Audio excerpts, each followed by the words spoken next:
Почитувани, тонењето на Охрид, предводено од кадрите на СДСМ, не престанува веќе 7 година. Дополнителен товар врз Охрид сега и класичната форма на непотизам, во која најблизок роднина, брат на актуелниот градоначалник на Охрид Петрески, е предложен за председател на комисија за јавна набавка, која има вредност од 150 милиони денари.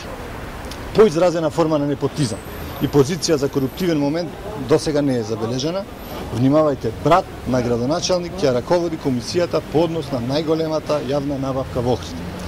Во Охрид има уште илјадници способни луѓе, а градоначалникот си го избра својот роден брат да води јавна набавка со ваква вредност.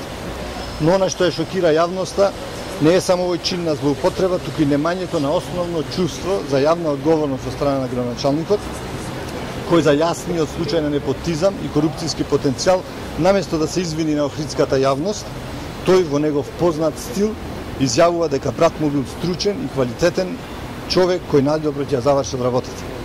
Изгора на тоа единствената одбрана му беа навреди на лична основа заради недостаток на аргументи за било каква одбрана на овој чин на злоупотреба. Елементот на непотизам и корупција, почитувани, не се бара во стручноста или нестручноста на одредена личност, туку во фактот дека е тој најблизок роднина на градоначалник на општина во која се врши јавната набавка. Целиот скандал добива уште поголем облик на злоупотреба ако го имаме во предвид фактот дека зад оваа предлог одлука, а со тој за аминувањето на непотизмот, стои целиот СДСМ рефлектиран преку подписот на председателот на Советот на општина Охрид кон предлог од одлуката во која се формира комисијата. Ова е принцип на работа на СДСМ веќе години наназад и на тоа редовно укажуваме, но СДСМ ниту еднаш не покажал желба нешто да промени во своите работи. И токму заради законските одредби во оваа сфера, ние, како советничка група на ВМРО-ДПМН и коалицијата во Советот на општина Охрид, подготвени сме да ги искористиме сите механизми да го заштитиме Охрид од овој налет на непотизам и коруптивно однесување.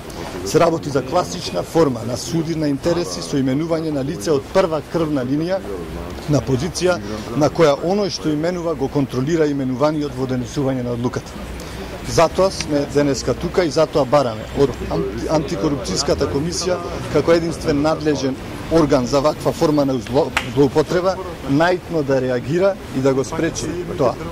Подготвени сме да го браниме Охрид по секоја цена и поради тоа изјавуваме дека доколку до седницата на Советот на општина Охрид која е закажана за утре не дојде до промена на оваа срамна и незаконска одлука и доколку истата биде изгласана од страна на Советот, ќе поднесеме представка до антикорупцијската комисија за непочитување на законските обврски во оваа сфера. Ви благодарам.